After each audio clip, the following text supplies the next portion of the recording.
Hello my friends, this is Dr. Beter. Today is March 31, 1982, and this is my AUDIO LETTER 73. For the past several days, two news stories have been competing for top billing here in the United States. One is the conflict in El Salvador surrounding national elections which were held on Sunday 3 days ago. The other is the third Space Shuttle mission, which ended yesterday. On the face of it, these two headline events would seem to have little in common. The brutal civil war in the jungles of Central America seems part of a different world from that of America's newest spaceship, but the fact is that these two news stories are related to one another. El Salvador and the Space Shuttle are both involved in the complex program leading up to Nuclear War I. El Salvador is just one hot spot in the growing cauldron of deliberate world crises to bring on war, and the Space Shuttle is being used for secret military preparations for war itself.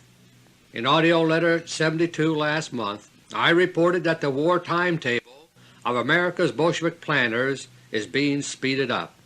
If their plans succeed, the time left before the outbreak of all-out nuclear war is measured in months, and so far, my friends, their plans are succeeding.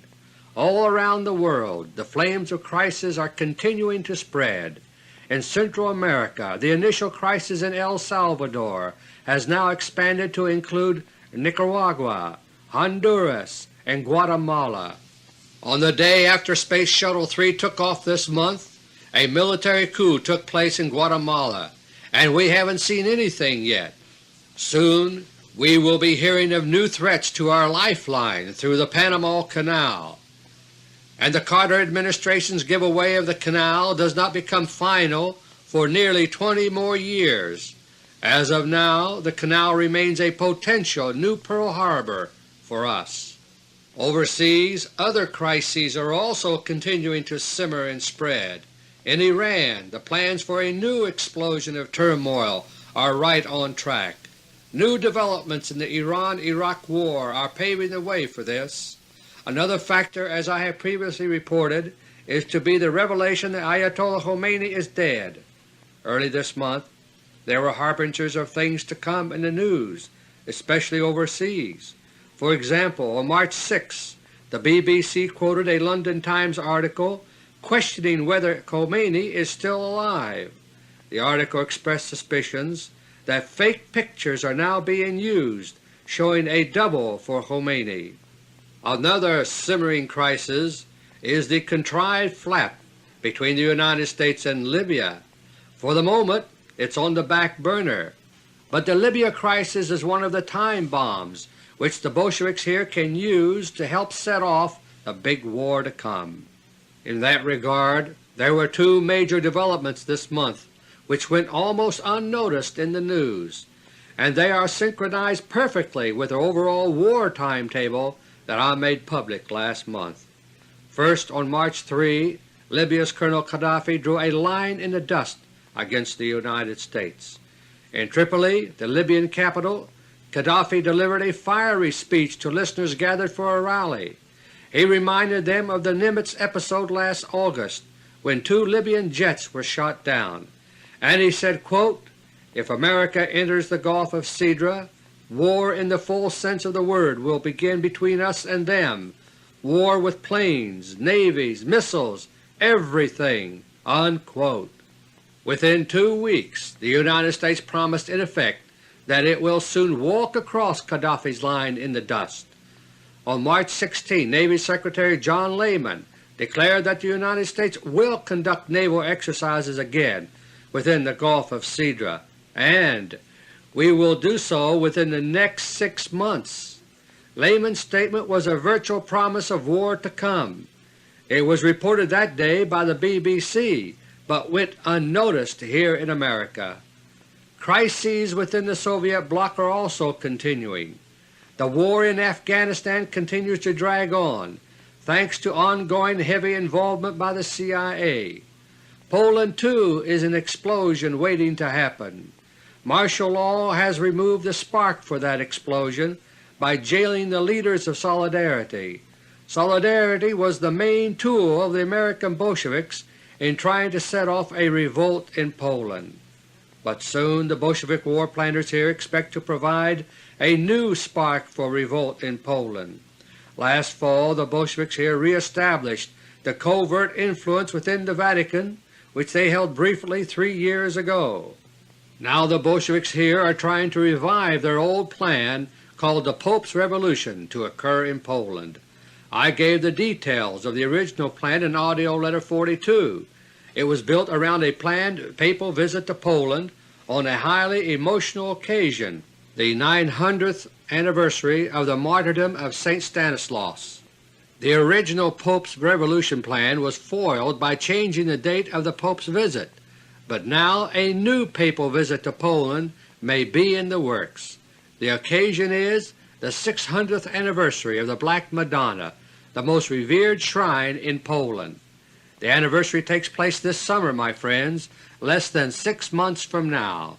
In addition to the existing crises, new crises are also being stirred up, with more to come. These will be developing in both East and West. Right now a major new crisis is building up between two NATO members, Greece and Turkey. The new government of Greece wants to extricate itself from the war maneuverings of the Bolshevik-controlled United States and NATO. Washington is responding with military blackmail. Turkey's harsh military dictatorship has designs on sea and land controlled by Greece, and the United States is egging them on. Bulgaria and Romania, Soviet bloc neighbors of Greece and Turkey, are also targeted for turmoil soon. American Bolshevik agents are hard at work there to create a serious dispute between these two Warsaw Pact members. If they succeed, it will be just one more Poland-style headache for Russia's new anti-Bolshevik rulers. The American Bolsheviks here are pressing ahead fast in their efforts to bring on Nuclear War I. In this they are joined by their Zionist partners in Israel. In AUDIO LETTER 67 I describe the joint military junta which today controls the actions of both the United States and Israel. The Reagan-Begin axis is moving the world steadily closer to nuclear war. Neither government is making the slightest effort to act in the true best interests of its own citizens. This situation is a secret in both countries. It's as much a mystery to most Israelis as it is to most Americans. In both countries there is growing alarm over the lockstep toward war. Here in America this is taking the form of mounting demands for a nuclear weapons freeze. In Israel the Begin government is facing repeated no-confidence votes over its repressive policies toward Palestinians. But both governments are bent on war, and they expect to bring it about before they can be stopped. The present Begin government repression in the occupied Arab territories have been calculated with care. They are intended specifically to shatter the shaky Middle East peace. For one thing, Israeli repression of Palestinians within their jurisdiction is intended to stir up PLO activity in southern Lebanon. In addition, Israel's suspension of political rights for Arabs in the occupied territories is a violation of the Camp David Accords. Instead of negotiating increased autonomy for the Arabs, the Begin government is taking away what little autonomy they already had. These things are intended to produce a chain reaction of events, that is, PLO raids on Israel, an Israeli invasion of Lebanon, war between Israel and Syria, creating a proxy battle between America and Russia, disintegrating peace ties between Israel and Egypt, an incident in the Sinai involving America's buffer troops there, ensnarement of Saudi Arabia in the collapsing peace, on and on, wider and wider, seemingly out of control. All these artificial crises are leading fast toward Nuclear War I, and when it comes, the Bolsheviks here plan to be ready. For the first time the Space Shuttle has been successful in its secret military mission. Even more importantly, their most ambitious crash weapons project is now bearing fruit.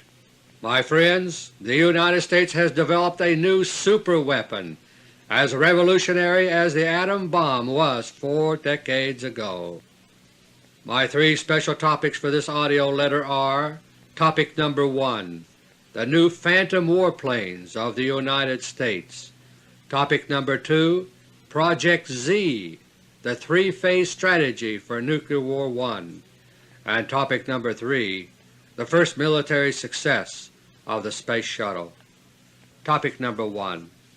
On December 6, 1941, President Franklin D. Roosevelt authorized the spending of funds to begin a super-secret weapons project. Its goal? To develop a giant bomb so powerful that it would make all lesser weapons obsolete overnight.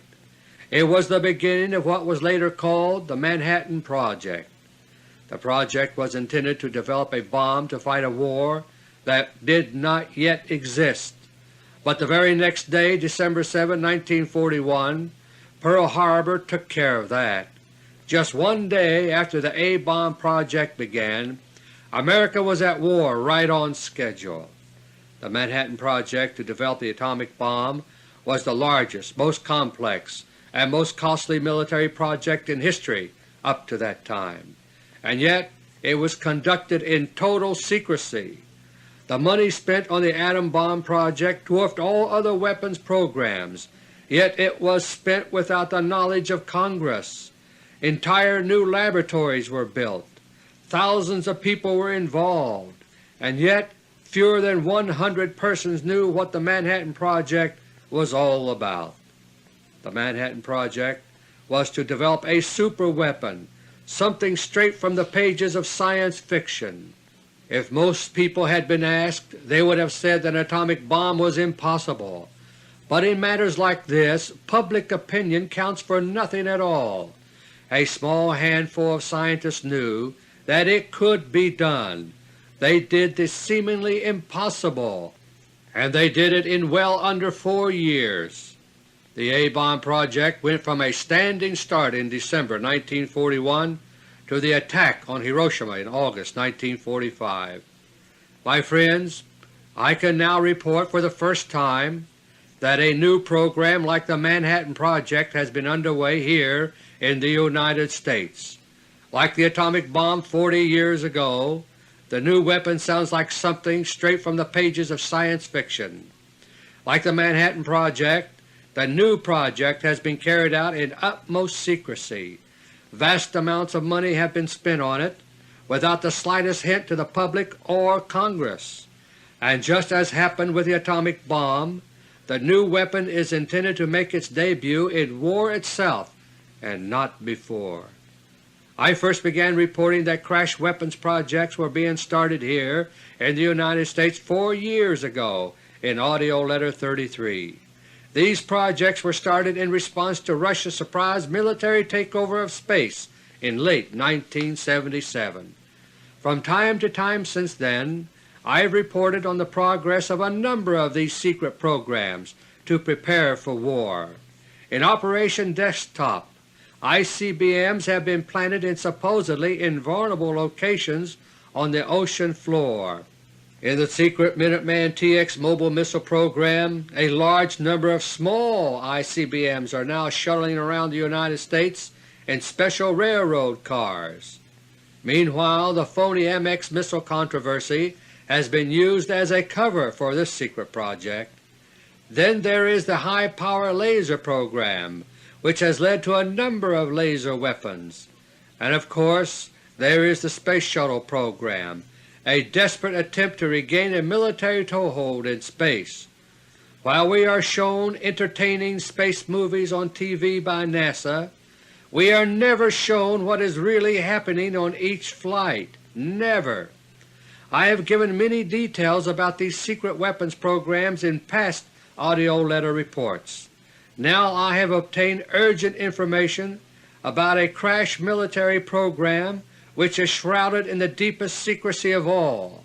It is an Air Force project involving technology which is as revolutionary today as the atomic bomb was 40 years ago. This secret superweapon project is the basis for an entire new nuclear war strategy of the American Bolshevik war planners. It is a renegade program totally unknown both to the public and to Congress. Even within the military, this weapons program is known only within very limited circles. You, my friends, will understand the reasons for this extreme secrecy when you hear how it is to be used in the coming war. I will reveal this master war strategy, code-named Project Z, in Topic Number 2. Ever since the summer of 1980, there have been vague reports in the news about what is called the stealth bomber program. We're told that ways are being developed to make a bomber undetectable by radar. We're also led to believe that a stealth plane will not be operational until 1991. The fact is, my friends, that these are only cover stories to hide a far more radical weapons program, and it will be operational not in far-off 1991, but this year, 1982. The stealth program is structured very much like the Minuteman TX program, which I made public in AUDIO LETTER 55. In the case of the Minuteman TX, public attention was focused on the alleged MX missile, and in fact work is underway to develop a missile called MX, but all of that was set up primarily as a cover for the secret Minuteman TX program. It provided a way to camouflage research, development, and manufacturing of the TX. Now that the TX mobile missile system is virtually deployed on our railroads, the MX is gradually fading from the scene. The furious debate over all those ridiculous MX racetracks out west is gone, having served its purpose of distraction, and now there is talk of cutting out funding for the MX in the 1983 budget. Can you imagine? It's all very much the same with the stealth program. Various companies and laboratories are experimenting with ways to foil radar. These experiments include special aerodynamic shapes, coatings, electronic countermeasures, and so on. But all this is important mainly as a cover and a funding channel for the really secret work. One product of the covert stealth projects was called a submersible aircraft, or subcraft for short. I first described subcraft in AUDIO LETTER 37, August 1978, when they were beginning flight tests. In January 1980 there was an attempt to actually use them against Russia, with disastrous results. The first public leaks about the stealth program took place 6 months later, in the summer of 1980. Up to that time nothing better than the unsuccessful subcraft had been produced. But now the situation has changed. The biggest gamble of all in the stealth program has involved a scientific leap forward as dramatic as the atomic bomb, and it is succeeding. What I am about to reveal may sound impossible to some people. If so, just stop and think about the things that would have seemed impossible 40 years ago, which we take for granted today. Jet airplanes, worldwide television, men on the moon, local weather forecasts with satellite pictures of planet Earth, lasers, photocopy machines, frozen food, and computers. Think what a giant leap in technology was taken in the Manhattan Project to develop the atomic bomb 40 years ago. For example, there were no computers in those days. Even the most advanced scientific calculations had to be done by hand, with some help from slide rules, adding machines, and mathematical tables. By contrast, today you can go to a store and buy a hand calculator that will outperform anything that was available to the A-bomb project. And a hand calculator like that is a mere toy compared with the powerful high-speed computers that are common today. In other areas too, the technology of the 1980s is a far cry from that of the 1940s. So just ask yourself, if we could develop the atom bomb using pencils and slide rules, what might we develop today using computers? And if it took less than 4 years with the primitive tools of the 1940s, why should a crash program today take any longer? The most secret branch of the stealth program, my friends, is developing aircraft that are invisible to more than just radar. They are invisible even to the eye. These invisible phantom warplanes carry special electromagnetic gear. The equipment includes superconducting magnets, which are maintained at temperatures close to absolute zero. This cryogenic equipment creates an enormously powerful electromagnetic field around the aircraft. The field is designed according to the principles of Einstein's unified field theory. Einstein never completely finished his unified field theory, but it has been studied by numerical techniques using computers. By this brute force method, enough has been learned to apply unified field theory to the new phantom warplanes. When the invisibility field is turned on, a phantom warplane is encased in a sort of electromagnetic bubble. Light that strikes the field from any direction divides, passes around the plane, comes together again on the other side and goes on. The effect is like a boulder in a stream. Water flowing towards the boulder divides, goes around it, and then comes together again on the other side. To understand why this makes the plane invisible, stop and think how you see objects. Suppose you look across the room at a chair. Light bounces off the chair in a certain pattern, travels through the air, and strikes your eyes. Your eyes then recognize the light pattern as a chair. Now suppose someone walks between you and the chair. Light bouncing off the chair is stopped by the person who is in the way, so you no longer see the chair. Instead you see the person by reflected light. Now, my friends, consider a new situation. Suppose that the person were encased in a special bubble like that of a phantom warplane. He steps between you and the chair. The light waves from the chair strike the bubble, flow around him, come together again, and continue to your eyes. So you still see the chair, but because of the bubble no light is reflected back from that person, so you cannot see him. In other words, he is invisible. He is there all right between you and the chair, but because of the way the light behaves around his protective shield, you cannot see him. This is basically how the invisibility shield works on a phantom warplane. The only difference is that the field is not as sharply defined as a bubble. It is strong close to the plane and grows weaker with distance. From a distance the plane is totally invisible when it is airborne. A phantom warplane is invisible to the eye and also to radar. Radar is like light except for wavelength, and behaves the same way when it hits the invisibility shield. It just divides, flows past the plane, converges on the other side, and continues onward. It does not bounce back, so there is no radar return. Invisibility is the most striking feature of a phantom warplane, but it is not the most important. The greatest value of the invisibility field is its protection against beam weapons. A phantom warplane is totally immune to lasers because a laser beam is just intense light. The invisibility field also gives protection against Russia's charged particle beam.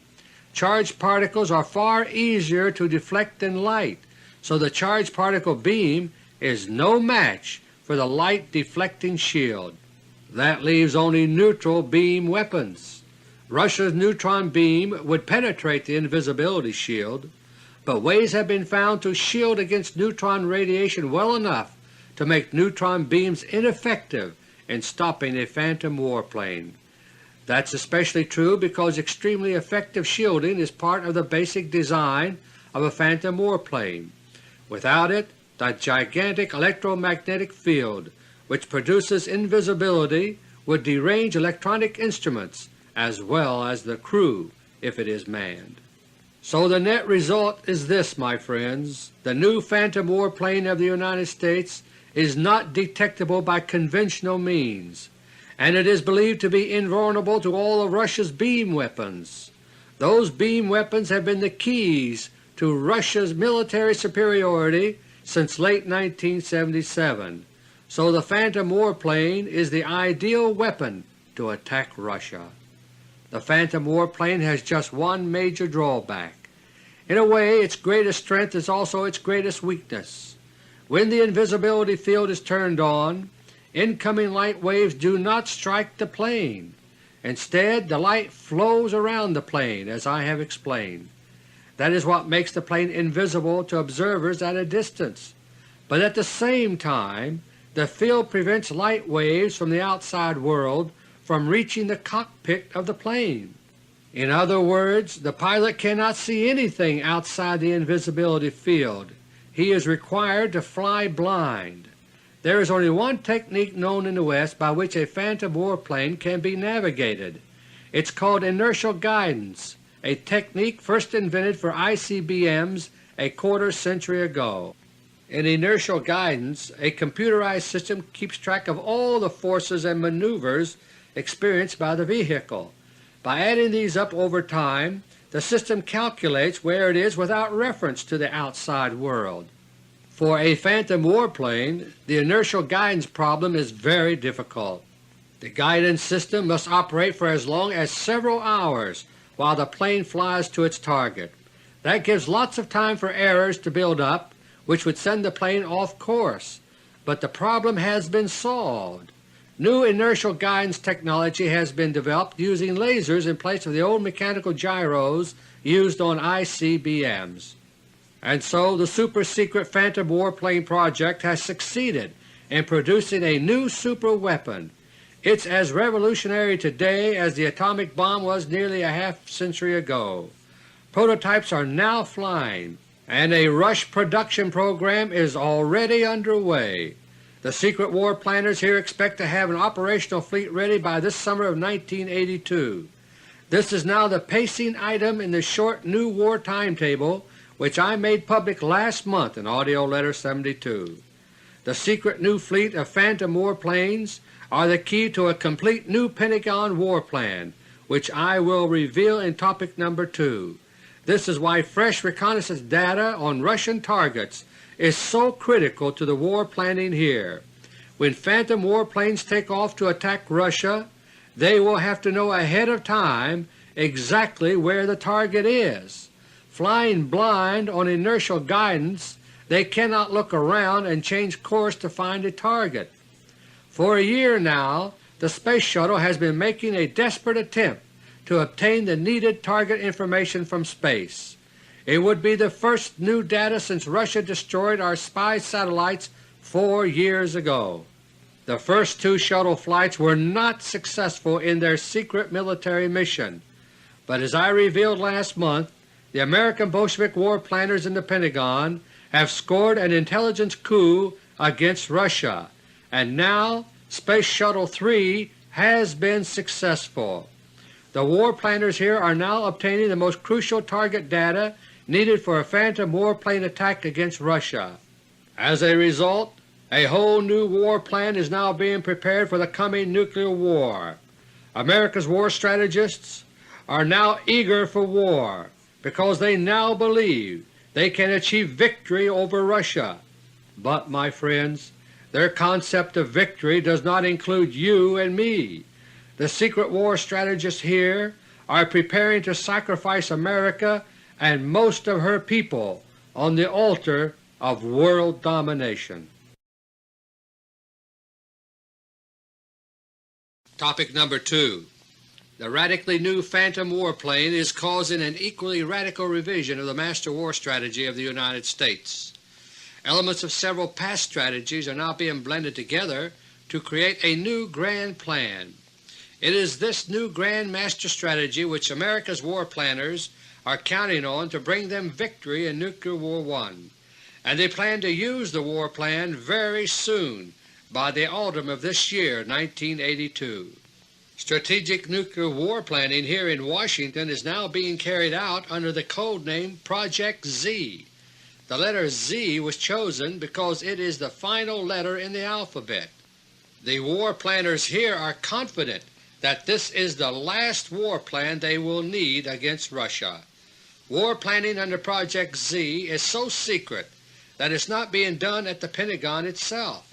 Instead, an elite group of war strategists have been assembled at a special war room in downtown Washington. The war room is hidden away in a building which would never be suspected for the purpose. It's practically within the shadow of the White House. The elite war planners for Nuclear War I constitute a very small group. Their job is to think in terms of the big picture.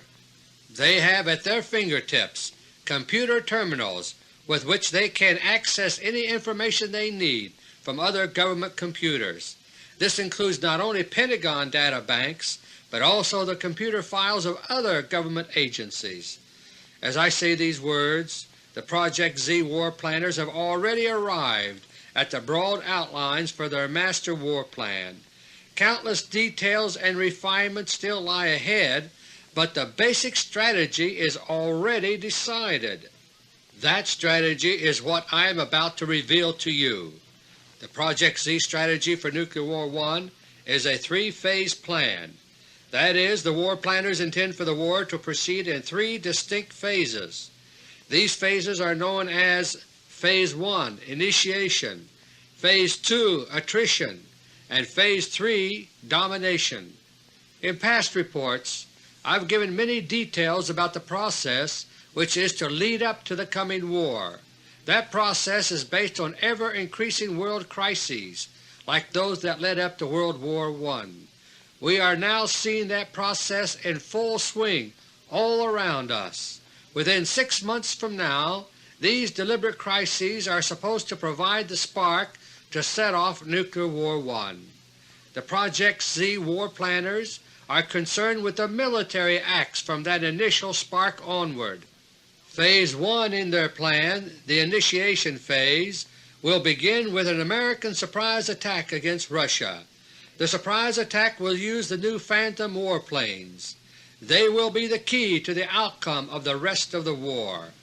Some 3½ years ago, in the summer of 1978, I reported that America was shifting to a first-strike nuclear strategy against Russia. In AUDIO LETTER 37, I described the prime objective of any such American first strike. It will be to knock out the Earth bases for Russia's space triad of strategic weapons. If that can be done, Russia's overwhelming military power in space will soon wither and die. That will leave the United States and Russia on more equal terms for the rest of the war. When I recorded AUDIO LETTER 37, the plan was to use a combination of subcraft and unmanned aircraft called RPVs for the initial attack. That plan was actually attempted over 2 years ago, as I reported in AUDIO LETTERS 53 and 54. It ended in total failure because subcraft and RPVs were no match for Russia's Cosmospheres with their beam weapons. But now the new Phantom warplanes are almost ready, and the plan is being revived in updated form. Phantom warplanes are intended to be based in at least 3 countries on Russia's doorstep. These basing areas are northern Norway, eastern Turkey, and most critical of all, Sinkiang Province in northwestern China. Already high-power lasers are being moved into those areas. They are equipped with a new aiming device called SEER, which I described last month. These lasers have the proven ability to shoot down Cosmospheres. They will be used to protect the Phantom warplanes from destruction on the ground by Cosmospheres. The Phantom warplanes which will be used are unmanned. They are equipped with robot pilots which can be programmed to fly each plane to a pre-assigned target. Each will be programmed for a one-way trip. The invisible robot-piloted aircraft will fly through Russian airspace, invulnerable to any beam weapon attacks. Anti-aircraft missiles fired at them will be unable to hone in on them. And so the Project Z planners believe that the robot Phantom planes will reach their targets. Those targets are Russia's 4 Cosmodromes, 4 rockets, plus several Cosmosphere installations in central Siberia. The invisible robot planes will crash like kamikazes into their targets. Seemingly out of a clear blue sky, all of Russia's space bases will suddenly vanish in thermonuclear fireballs. In addition to Russia's space bases, the Phantom warplane assault will also be directed at one other category of prime targets. Those are the bases for Russia's Flying Anti-Missile System, which I described in AUDIO LETTER No. 54. The system consists of a fleet of Tu-144 supersonic transports equipped with particle beam weapons. They are supposed to provide Russia's final line of defense against incoming missile warheads. American Phantom warplanes will be programmed to destroy the Tu-144 bases. Phase 1 of the Project Z warplan continues on a very tight timetable. If the invisible warplane attack succeeds, a furious counterattack by Russia is guaranteed. Project Z calls for the United States to beat Russia to the punch. In AUDIO LETTER No. 66 last summer, 1981, I revealed the plan by which America's entire nuclear arsenal is to be fired at Russia. It will be done by creating a false indication that America is under nuclear attack. The method which will be employed is known as electromagnetic pulse, or EMP. EMP is a phenomenon associated with nuclear blasts at the fringes of space.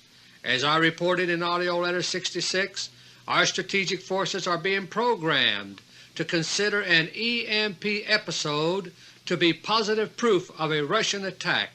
Under those circumstances, they are instructed to counterattack against Russia without waiting for any further orders. In the Project Z timetable, the Phantom warplane explosions in Russia will be followed moments later by nuclear detonations over North America. These will be the warheads of American high-speed missiles called ACMs. They will be launched into the sky from various locations around the United States to create a violent EMP episode. Our strategic nuclear forces, obeying orders, will launch what they will believe to be retaliation against Russia. As the American ACMs are launched into the sky over our heads, still another event is to be underway. Last month I reported that a Russian Cosmosphere had been shot down for the first time in January over New Jersey. In the same way, high-power lasers located in many places around the United States will be shooting down as many Cosmospheres as possible. By the time our ICBMs are launched a few minutes later, it's expected that many of the threatening Cosmospheres overhead will have been destroyed. They will be unable to blast all of our missiles as they are launched, and many will survive to be on their way to Russia. Thanks to the initial Phantom warplane attack, Russia's flying ABM system will also be out of action. Stripped of all her defenses against missile attack, the Soviet Union will soon be aflame with a sea of nuclear firestorms. In the Project Z war plan, the arrival of American ICBMs on Russian targets marks the end of Phase 1 of the war, the initiation phase. Next comes Phase 2, the attrition phase. During Phase 2, the war planners here envision extreme damage to both the United States and Russia, with the war gradually running down. First there will be a rain of Russian missile warheads on the United States. There will also be missile attacks on certain other targets around the world where American military forces are located.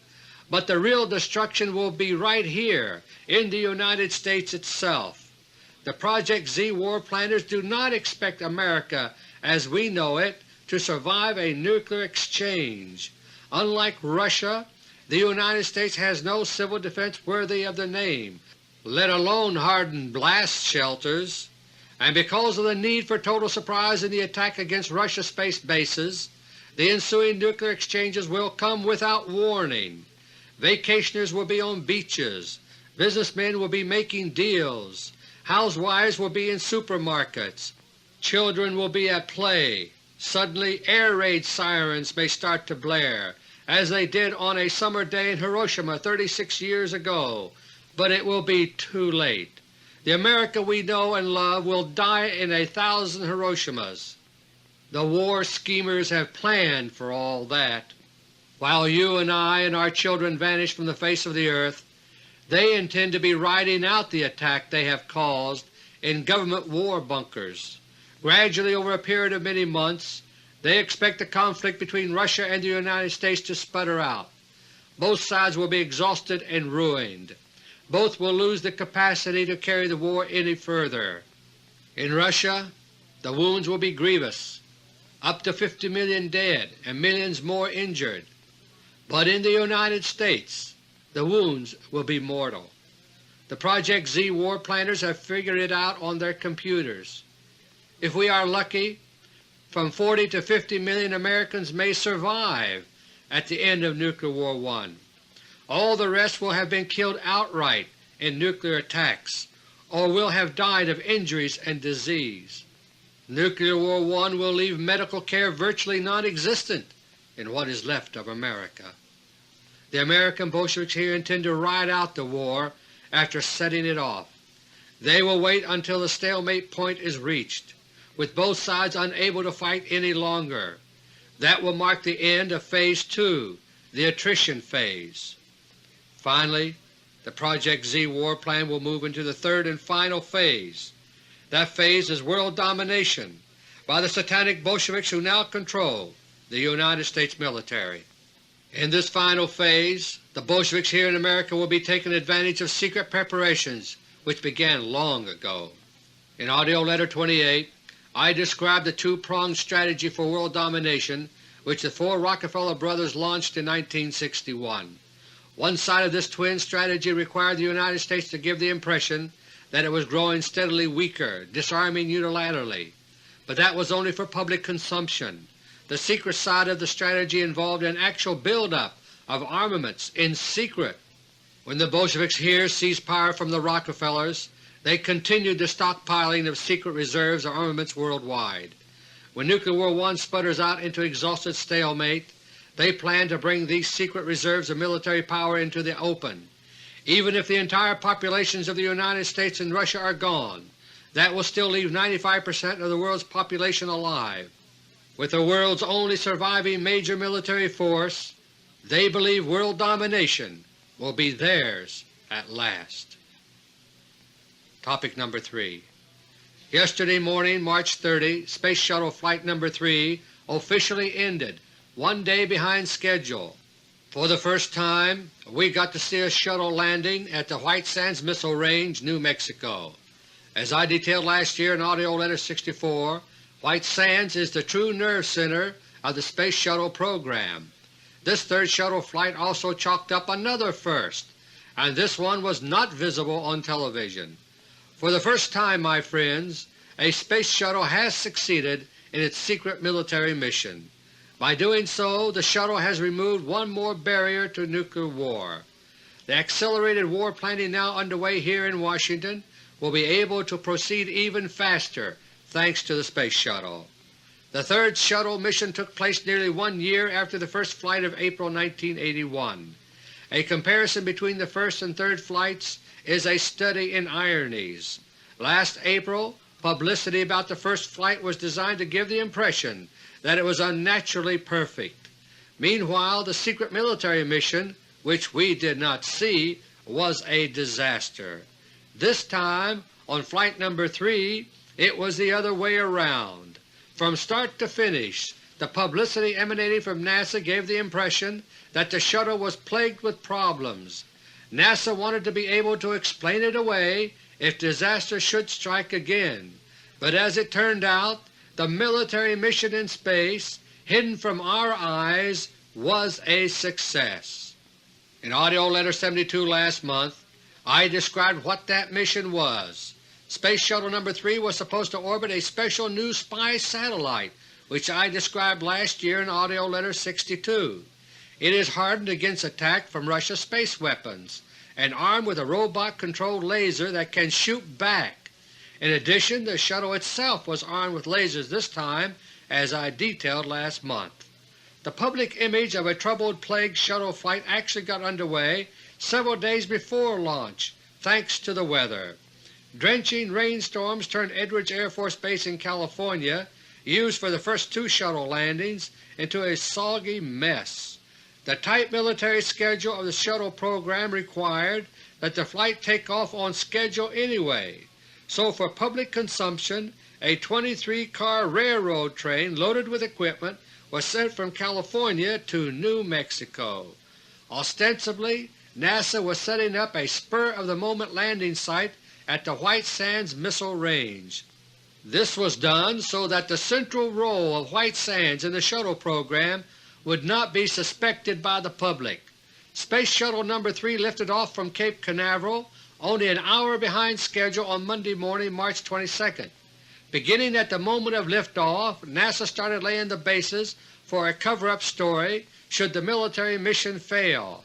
First we heard the pre-recorded voice of Shuttle Commander Jack Lausma saying unexplained white flakes were flying past the windshield. Later, after the shuttle was out of sight, we were told that one of the power packs, called an APU, was malfunctioning. These initial hints of possible trouble had been pre-recorded for broadcast during the launch for a reason. There was fear that the shuttle might be destroyed by Russian space weapons before reaching orbit. Had that happened, the shuttle managers wanted to be able to initiate a cover-up which would not reveal the military situation. But as it turned out, the preparations which I detailed last month were successful. Shuttle No. 3 did reach orbit successfully, and a key to success was a radical new maneuver added to the flight plan. When Space Shuttle 3 took off last week, it headed into the northeast. Long-distance cameras followed it until the two solid rockets separated and fell away. Then, as the shuttle disappeared from sight, it started its long sweeping turn into the north. It was heading toward a near-polar orbit so that it would pass over Russia. This much of the flight plan was the same as in the past, but this time a critical new feature was added. Less than 30 seconds after the shuttle disappeared from TV cameras, the cargo bay doors were blasted off. This opened up a field of fire for the defensive laser at the front of the cargo bay, which I discussed in AUDIO LETTER 72. Then the shuttle and its giant external tank started rotating slowly in a space-age version of a barrel roll. In World War II, fighter pilots made use of the barrel roll to avoid bullets from enemy airplanes. Likewise, the Space Shuttle this month used the barrel roll to protect itself against possible attack from Russian cosmospheres. By rotating like a corkscrew, the shuttle made it impossible for a cosmosphere to approach safely from any direction. The barrel roll maneuver was a very risky one for the shuttle. The shuttle and tank were never designed with such aerobatics in mind, but calculations showed that it should survive a slow roll, and it did. One of the biggest questions about the barrel roll stunt was what it would do to the astronauts Lausma and Fullerton. They were required to withstand these dizzying gyrations for about 6 minutes. At the same time, the shuttle was still accelerating with up to 3 times the force of gravity, and because of the peculiar design of the shuttle and fuel tank, the gyrations were sickening indeed. Military space doctors knew that at best Lausma and Fullerton would be very sick for some time after reaching orbit. Their wild, crushing, spinning ride would end abruptly in weightlessness. That is a combination guaranteed to derange the equilibrium of even the toughest astronaut. Nothing remotely like it had ever been done in space before. Doctors were worried that even if Lausma and Fullerton survived the mission and returned to Earth, there could be permanent damage to their equilibrium. When Lausma and Fullerton reached orbit, they did indeed become violently ill. That's why we heard those reports about nausea striking both men. NASA wanted to pave the way for a plausible public explanation if they should not appear well when they returned to Earth. At the same time, the shuttle planners knew perfectly well why they were sick. That is why NASA spokesmen acted so unconcerned when discussing the space sickness with reporters. When they called it motion sickness, quote-unquote, they were making an understatement. When I recorded AUDIO LETTER 72 last month, I reported that the plan was for Lausma and Fullerton to begin work immediately upon reaching orbit. Their extensively modified crew compartment was to be depressurized already, with the 2 men depending upon their space suits. This plan had to be modified slightly when the barrel roll was added to the flight plan. When the shuttle reached orbit, the astronauts were in space suits, but the cabin was still pressurized. They were allowed several minutes to get from the flight deck to the Gemini-type escape capsule stored below. Once inside the escape capsule, they depressurized the cabin. Then the nose laser system deployed automatically to protect the shuttle against any attacks by Russian space weapons. This allowed Lehman and Fullerton to recover from space sickness inside the capsule. For the next 24 hours or so, getting well was their main task. It was a period of vulnerability, of depending on the untried automatic laser system for protection. The shuttle planners wanted to have an excuse ready later should the shuttle be attacked and destroyed. So the day after the launch we were shown TV pictures of missing tiles on the nose of the shuttle. According to those pictures, my friends, at least a dozen tiles in the black area were lost. If that had really happened, it would have been cause for great alarm. Later on, NASA spokesman downplayed it, saying the tiles were non-critical. But there is no such thing as a non-critical black tile. The black tiles supposedly lost are to withstand temperatures above 1500 degrees Fahrenheit. Under the tile there is nothing but a piece of felt called a strain isolation pad. It would not last 5 seconds in those temperatures, and under the felt is the metal skin of the shuttle. It is made of aluminum, which loses its strength above 350 degrees. If exposed to 1500 degree heat by a few missing black tiles, the shuttle could not possibly avoid severe damage. The NASA space movies we saw on TV were a pre-recorded hoax to provide an excuse if something went wrong, but it did not. The astronauts recovered, went to work, and deployed the new military satellite. Meanwhile, NASA spokesman waved aside the alleged tile problem as minor. It had served its purpose and was no longer needed. Throughout the rest of the week we heard about one problem after another. Supposedly the cargo bay doors would not close. The toilet would not work. 3 out of 4 communication channels went out. One of the 3 crucial data display screens in the cockpit failed. None of these stories were true. All were devised to provide a cover story for possible problems with a secret mission, but in the end none of them were needed, and so NASA spokesman just waved them aside as unimportant. The secret military mission was a success, so the pretended mission which was cooked up for TV was declared a success too. Late Friday night, March 26, Lehman and Fullerton finished deploying the new Super Spy satellite. It had taken longer than planned, but it was done. As I explained last month, they left their shuttle in orbit. They re-entered their Gemini-type escape capsule, fired its retro rockets, and dropped out of orbit to an Indian Ocean splashdown. From there they were flown non-stop to the White Sands Missile Range, New Mexico. The shuttle managers took advantage of a sandstorm at White Sands to delay the public landing for 1 extra day while the astronauts recuperated. Then yesterday morning they boarded one of the 2 remaining secret shuttles at White Sands. The shuttle took off from the north end of the immense White Sands Range using small solid rockets. Moments before 11 a.m. it made its appearance on TV. It swooped in from the north, dropped down over the mountains, and touched down in a cloud of white dust. Finally, after a respectable wait, out stepped Lehman and Fullerton, rested and refreshed. My friends, like every other American, I find myself wanting to cheer at the success of Space Shuttle Flight No. 3. It was achieved against incredible odds, in the face of Russia's overwhelming power in space. Determination, ingenuity, and sheer boldness carried the day. That is how I am tempted to feel. But then I have to recall the ultimate purpose of all this. The military shuttle managers are not doing these things to prevent war, but to prepare to fight one.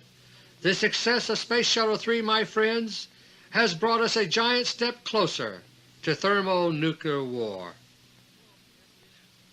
Now it's time for my last-minute summary.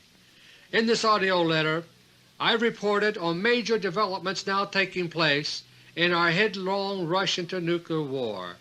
The United States has developed a new secret superweapon, the invisible Phantom warplane. Its invulnerability to beam weapons makes it the centerpiece of a whole new war strategy against Russia. This strategy, codenamed Project Z, involves an American surprise attack on Russia followed by all-out war. Until now the main weakness of the war plan has been the lack of fresh reconnaissance data on Russia, but now that problem is rapidly being solved. Last month I reported a major intelligence coup against Russia by the war planners here, and now the success of Space Shuttle 3 is adding to the momentum for nuclear war. My friends, for many years now our Lord Jesus Christ has held back the holocaust that threatens to engulf us. Time after time we have come to the very brink only to be pulled back and spared once again. Our Lord is not willing that any should perish, and He has shown us mercy over and over. But what have we as a nation done in response to that mercy? Have we mended our ways, returned to Him, and revived the values that made America great? The answer, my friends, is found in the words of the prophet Jeremiah, chapter 5. We have spoken falsely of the Lord, and have said He will do nothing. No evil will come upon us, nor shall we see sword or famine. Behold, I am bringing upon you a nation from afar, says the Lord. It is an enduring nation. It is an ancient nation, a nation whose language you do not know. My friends, our satanic Bolshevik leaders here intend to destroy the ancient, enduring nation of Russia, whose language we do not know. But our Lord Jesus Christ sees all, and He alone will repay. Until next month, God willing, this is Dr. Beter. Thank you, and may God bless each and every one of you.